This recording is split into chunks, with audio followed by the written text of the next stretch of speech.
And so now in this lesson here, as a continuation on the topic about sampling distribution of a proportion, I'm bringing up another or a different example here. Ideally speaking, it is best to learn this example here, that's why I call that example 2, after you have seen my lesson, my video on how I did that in example 1. And so this entire example 2 is simply just one problem.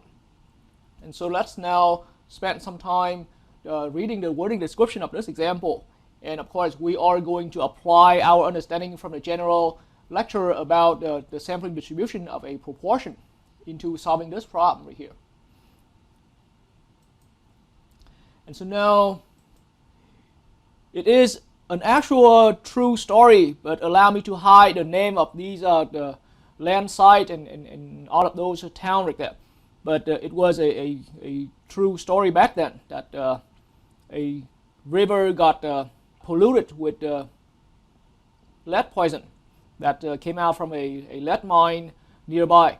So basically in this story, in this problem here, it is known that 45% of the salmon in a major river carry the lead poison due to leaking pollution from a lead mine nearby.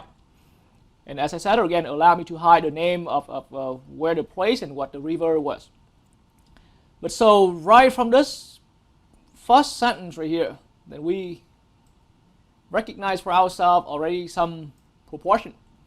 So the category here, think about if we're a scientist, or any one of us here is a scientist studying about those salmon in that river, then some salmon carry the lead poison. The idea now is that the lead poison stay coated on the fish skin. And so what happened is some salmons got the lead poison coated on their skin and some other salmons didn't. So that's why now, as far as a beginning population, the salmon in the river is our beginning population.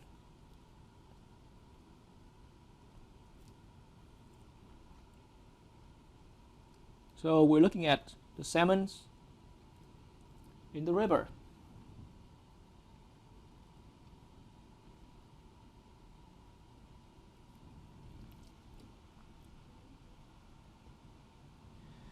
And now, in this population of salmon in the river, whatever river that was, we're studying this category, whether a fish got coated with the lead poison on its skin. So I would say carrying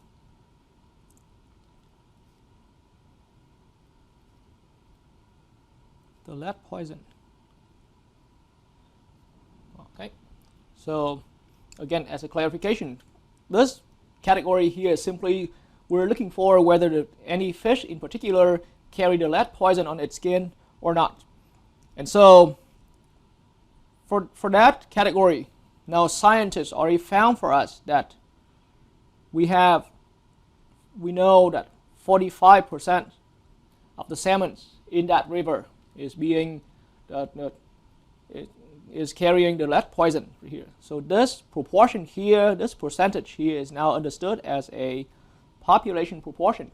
And that is the reason why it has a symbol lowercase letter p right here. And for the calculation work, it is going to be used as a 0.45 in decimal. So this is important information regarding our beginning population. And so now, from this population, we are going to pick sample. So let's now continue reading further. In a batch of 300 fish caught from the river, this is a practical term, a daily term for fishermen who catch fish. But in the end, it means what we have here is a sample of 300 fish from that river. Okay, so right here with this information, then what caught my attention is that we have a sample in the way how I see that here. We have a sample of 300 fish from that river. All right. And so the first thing to understand, then our sample size here is being 300. So that's a large size, or that's not a large, or that's not a number large enough. That's up to the how the a scientist is collecting the sample, or how a fisherman is making a catch like that. But now statistically we're only seeing this as a sample size. So after pointing out that this is a sample, then again we gotta constantly remind ourselves that maybe in one sample or in one catch, 300 fish, we found none of them carrying the lead poison. This is a very lucky. Think about a fisherman who wants to make a catch where it's completely clean like that. Then this is a lucky sample. This is a lucky batch of salmons. So in some sample we may be as lucky as none of them being being coated with the lead poison. And some other samples we may have about 89 salmons coated with the lead poison out of 300. And in some other sample, of course, 90 out of 300. And I'm leaving some dotted, etc. values between these dotted points, these dots right here. And then there are still even more. So in some very unlucky samples, we may have to as high as 299 salmons got coated with the lead poison. And in the worst case, in some sample, we may end up with all of them are being coated with the lead poison. So now seeing each batch of salmons here as a sample, then these are all sample proportion values. So now in this way, from the understanding we have had with the general understanding about sampling distribution of a proportion, then what we are looking at here is an entire population of sample proportions at size 300. So in that way, now I can define a random variable, capital P hat, subscript 300. And what it represents here, the proportion, each value of this capital P hat 300 is the proportion of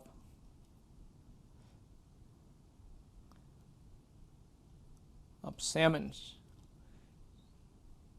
carrying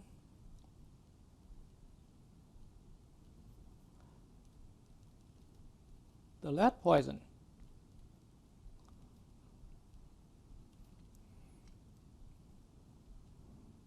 In a batch or a sample, a batch slash sample of 300.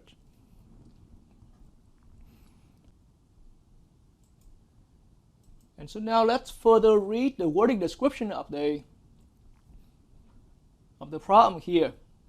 So our goal here is to find the probability that in any sample of 300 fish or 300 salmons, in any batch of 300 salmons, we want to find what the probability of catching less than 90 of the fish being coated with the lead poison or carrying the lead poison. So we want in any of our samples to contain less than 90 of the fish being poisoned. That means among all of these sample proportion values right here, we want to find out how lucky we are to run into a sample that has any one of these counts in a catch. And as a matter of fact, I should have only circled right here because we want less than 90. And so now formulating the problem here, formulating into a symbolic statement of the question, we want to find the probability of having a sample proportion at size 300 to be less than 90. But 90 here is 90 out of 300, as I was describing here. And so less than 90 means we're looking for anywhere from 89 in account to, as ideally as it can, 0. And 90 out of 300 as a calculation, as in decimal, is a value that is 0.3. And so in other words, this question here, this symbolic question of ours, is stated as finding the probability where we have a sample proportion value at size 300 being less than 0.3. It's all due to the fact that 90 out of 300, as we desire right here, that count over 300 is the same as 0.3 if we actually do the calculating work. And so now in this way, in order to answer this question, then we first need to realize, and now it's time to put to start looking at all the steps being placed in a formal order. So in order to answer this question right here, this probability question, the first thing to know is that this population of sample proportions at size 300 will have a center, symbolically mu p hat.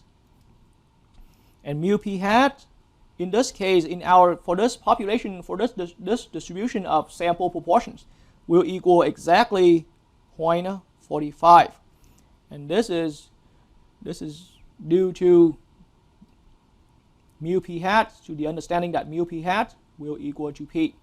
And it is a result proven by a theorem that in this particular lesson here, or at our level of learning statistics, we only need to understand what that result does for us instead of seeing where the theorem came from and how it came to get proven.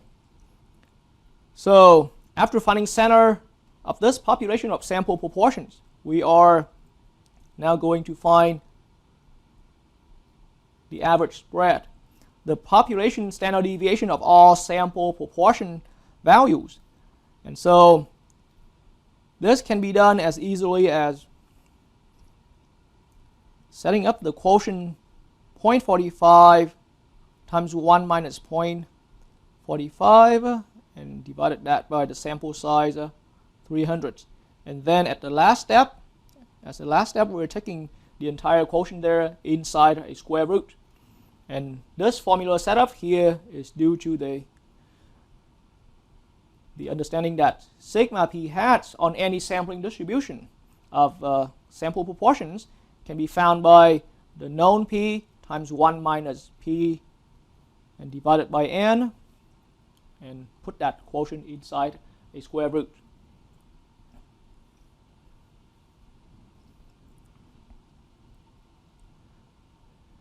And so now we can turn to our calculation here on the calculator.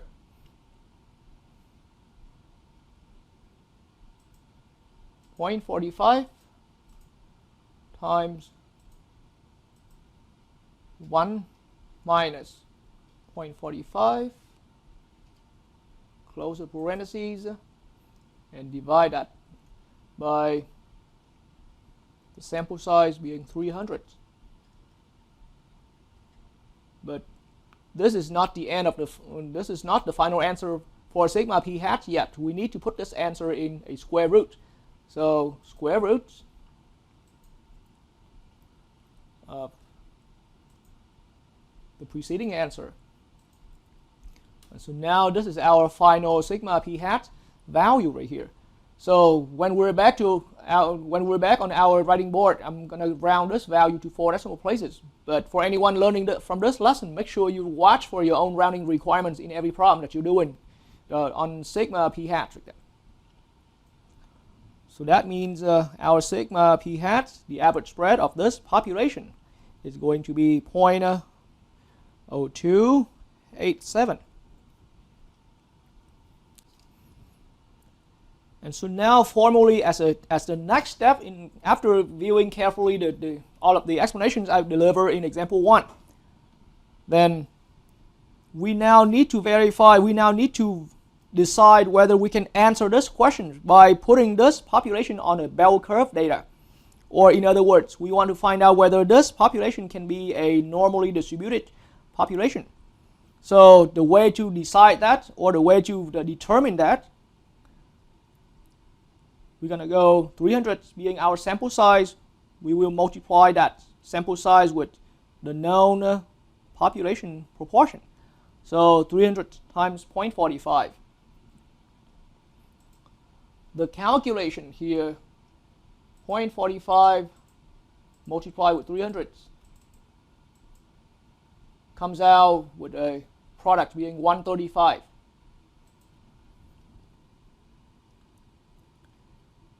And this product here is well above 10. So that means this sample passes one of the requirements to decide that our population here can be placed or not on a bell curve.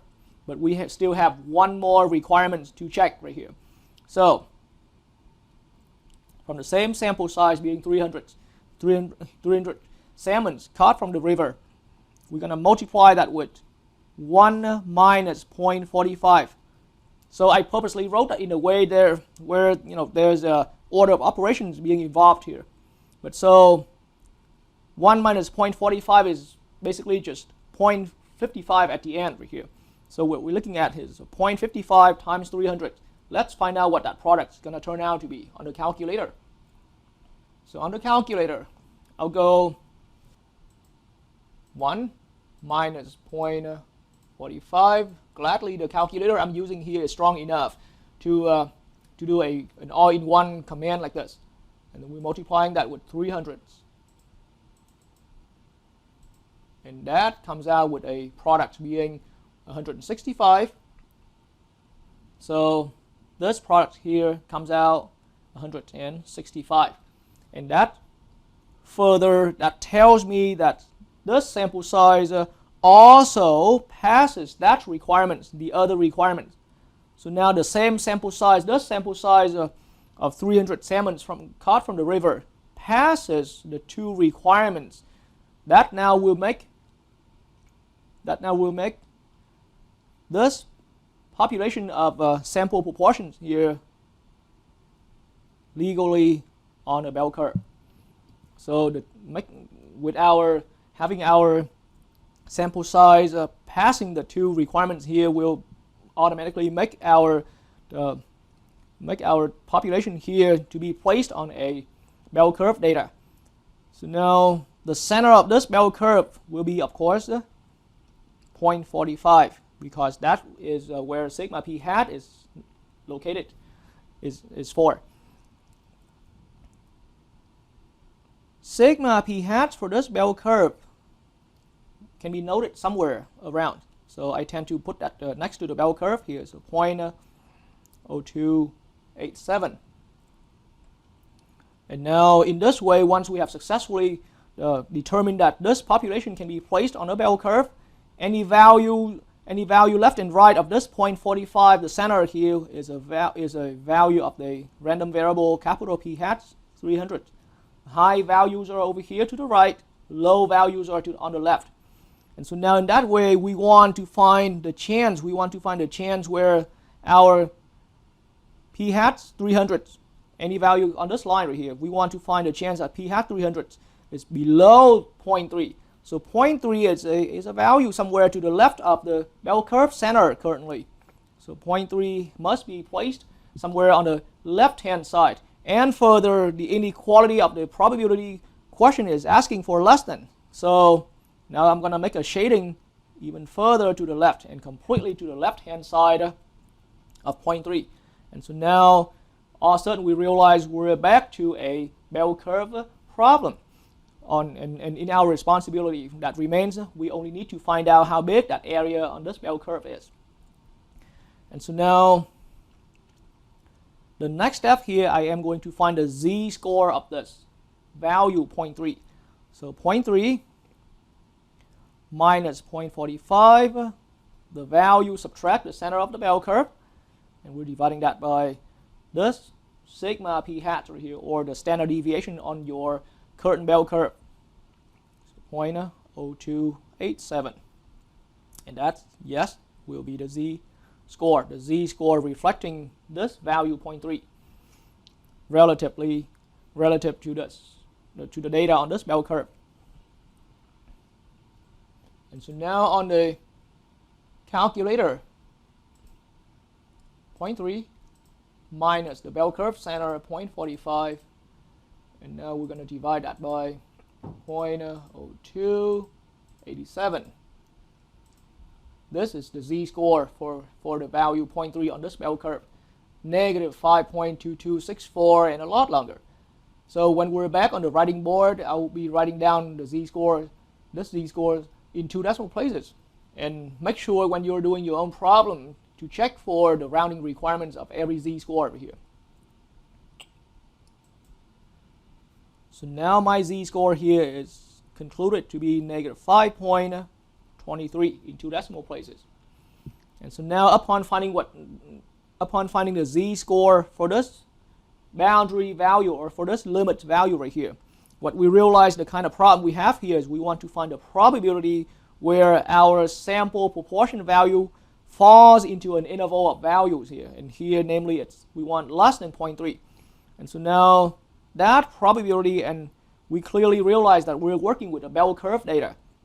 So from our understanding in working with a bell curve data, then this probability, or finding this area, p in parentheses, p hat 300 less than 0.3, this area will be exactly equal to the area where we're finding z-score on the standard normal distribution bell curve less than negative 5.23.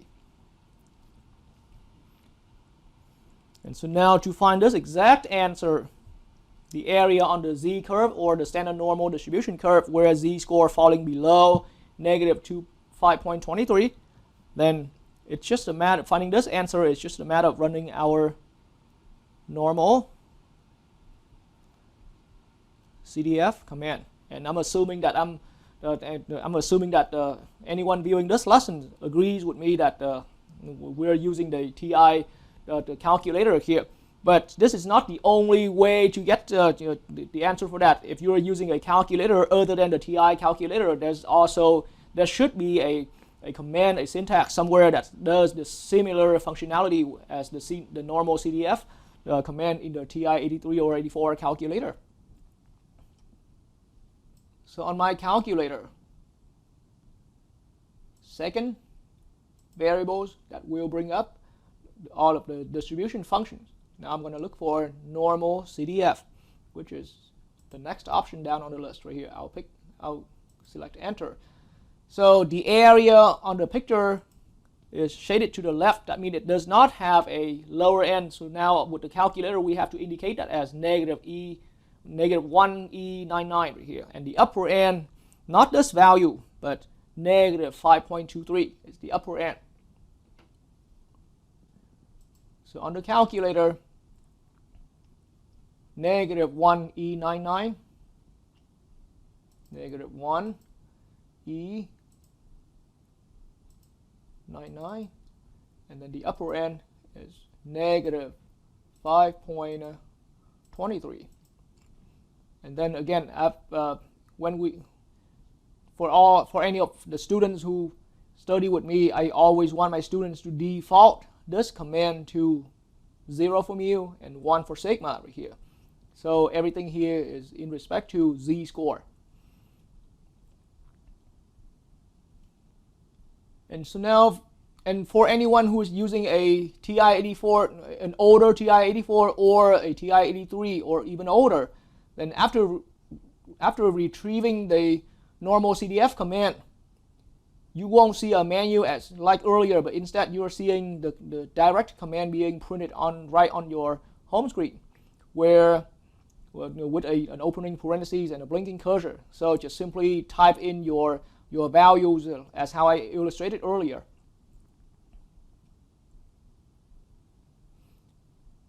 And so now back on the actual calculator that I'm using, and we can just hit enter a few more times, and now hit enter one last time, and the answer comes out being this much. So this e to the minus 8 is just the language that this calculator is using. It's indicating that the answer there is 8.492116 and a lot longer times 10 to the negative 8 power. But that truly means it's a 0 point, and then we have 7 zeros before that first non-digit. So 8492116. And so now rounding to 4 decimal places, which is a common practice, including my own style, then this is in 4 decimal places 0.0000. But once again, make sure you watch for anyone learning this lesson right here, make sure to watch for the rounding requirements in every different problem right there. And so now with this probability being 0.0000, and just to remind, then the way we run the normal CDF command is -1E99 with the comma, -5.23 is the z-score, comma 1, comma 0, and I mean comma 0, comma 1. And we close that parentheses and execute our command with an enter key there. Then now, with this being the final answer, it may even be easier to think of that as we have 0.00% chance. So what this percent is saying is that now, if you're either a scientist or a fisherman, that on any random day that you came out to that river and try to make a catch, then even though you try to catch as many as 300 salmons right here, the chance of having less than 90 of them with the lead poison is only a 0 chance. Or in another way of saying, if it was really true that 45% or 0.45 as a proportion of the salmon's population in this river carry the lead poison, then the chance of having less than 90 salmons being poisoned with the lead, being coated with the lead poison in a catch of 300 salmons is nearly impossible.